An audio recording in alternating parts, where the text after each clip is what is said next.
Dallas, did you go through a breakup, buddy? No. This is off the cuff. Okay. I'm tempted to ask for your ex's number, but I'm gonna wait. Think about it. Oh man, it's good to be here, guys.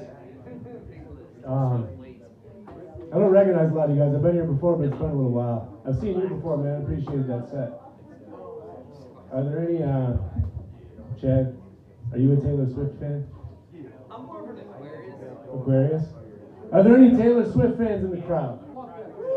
Yeah, okay. There's one honest person in this room. You guys are a bunch of fucking liars, man.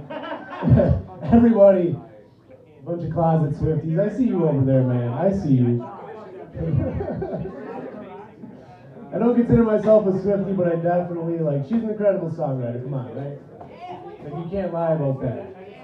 And there's definitely times that I do throw on a Taylor track when I'm just by myself in the car. You know, it's no big deal. One thing I think is funny is that, she's really trying to get into the bad girl space. I don't know if you guys listen to any of the new stuff, but it's there's some shit with trap beats, and she's like, lately I've been dressing for revenge. Okay. I don't start shit, but I can tell you how it ends. Damn, that'd be a really cool line if somebody else threw it down.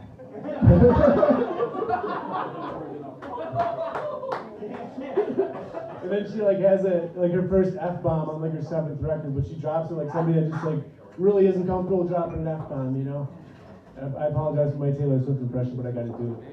And away with your memory, that's a real fucking legacy. It's like, time out, Taylor, time out. We need a little more emphasis on the fuck, okay? Ooh, I'll try. That's a real fuck. I'm sorry, I just can't do it. Yeah, just imagine her with all the executives in the boardroom just begging for a parental advisory sticker. It's like, guys, come on. I got 1 F-bomb and 6 S-bombs on this record. It's like, look, there's no such thing as an S-bomb. People are just saying shit now. It's not even classified by the FCC. Come on, this is the most vile record I've ever done. This is not music for 10-year-old girls. No, Taylor, that's exactly what it's for. We actually had a focus group of 10-year-old girls, and you're the second most popular icon behind Elsa from Frozen.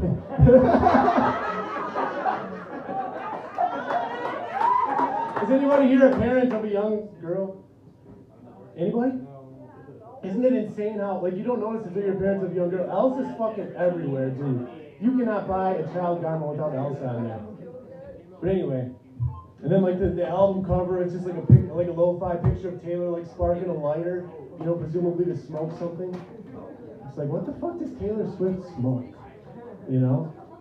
I imagine she'd be a really annoying person to get stoned with. And she'd just be droning on about ex-boyfriends and shit. It's like, Taylor, you don't look so good. You want to maybe hop into the guest bedroom and just let me kick it with Travis Kelce for a while? That's a guy who'd be good to get stoned with. Well, yeah, man, all that aside, I do appreciate anybody that's able to make it as an artist. She's fucking huge. My daughter's 4. She doesn't have a lot of media consumption in her life. But she's crazy about Taylor Swift somehow. We get in the car, she's like, I want to listen to Taylor Swift, Dad. And inside, I'm like, yes. No shit, the other day, her and my brother are building blocks. I come up on them, like, hey, what are you guys doing? We're building a cruise ship, Dad. Sweet. Taylor Swift is the captain. I was like, whoa.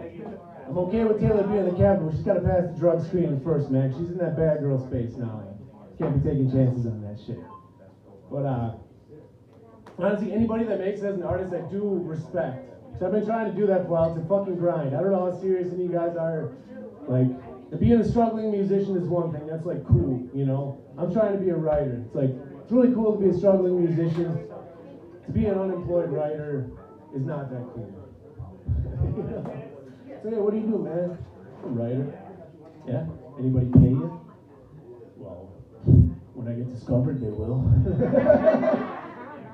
And the barrier for entry is just so fucking low. If you have a laptop and a 5th grade education, you presumably can be a writer. You know, so nobody's impressed by that shit. And this is not a joke. I literally wrote a novel. I'm like, hey, I'll just get this thing published. You know, so sweet. And what I learned is that you don't reach out to publishers, you gotta reach out to fucking agents. And so every good writer, I'm sitting there how to find a literary agent. And Google self-populates this thing like, what are your chances of getting a literary agent?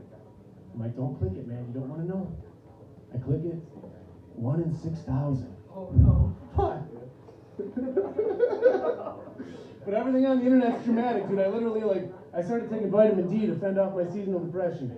I started feeling a little bloated. I was like, shit. So I Googled side effects of vitamin D. I'm not kidding you. Side effects of vitamin D. Nausea and vomiting, poor appetite and weight loss, constipation, weakness, confusion, heart rhythm problems, kidney stones. It's like, fuck, dude. I gotta go back to the drugs I used to take. Side effects of cocaine. Mild agitation and craving. Better play it safe. But literally, 1 in 6,000 chance of getting a literary agent. And of course, if you want to be a writer, you gotta have just a self-belief that's just insane. So I see that shit and I'm like, well, I'm the one. The other 5,999 can suck a dick. Right? And on the topic of sucking dicks, I'm going to do this because Dallas referenced the Holocaust Museum. Let's go! So I'm going to make a reference to the Me Too movement, not to undermine anybody else's experience, just to share mine. So my understanding of some of the beginnings of that movement were some women in entertainment. I see you guys. Some women in entertainment were trying to achieve some status, and they were propositioned by powerful men in order to get them to a place that they wanted to be for sexual favors. And I will tell you, and I wish that this was a joke. If I was sending out 15 query letters a day, if I was in a room with a high power agent and he was like, hey, you suck this dick, you're getting published. I'm sucking that dick. Yeah! Goddamn right! And I've never even sucked a dick. Yeah. I wish it wasn't true. You sucked that fucking dick. Yeah, I sucked a dick. I've never even sucked one, man. I'm a millennial. A lot of you guys, some Gen Z folks here. You sucked that fucking dick. Yeah. What does that even say about me that I've never sucked a dick? Can you even claim to be woke as a man if you've never sucked a dick? I don't know. Or maybe be a female agent where it's like, you lick this pussy real good, you're going to the top 10 New York Times bestseller list. You're like, I'll try. I'll try. He's eating pussies, man. It's a crapshoot. You just go down there and just kind of do some stuff and hope it works. You know, it's like, I don't know. Hopefully you don't get that after the bathroom battery acid. Every guy feels this way. Anyway, so my pen name is Louis P. If I'm lucky, if you go to is it Yankees bookstore? Yeah. You go down the road to Yankees. Janky. Janky? It's Yankee. Yankee. Fuck you. If you go to, you guys are janky. So I got 2 seconds left, guys. Come on.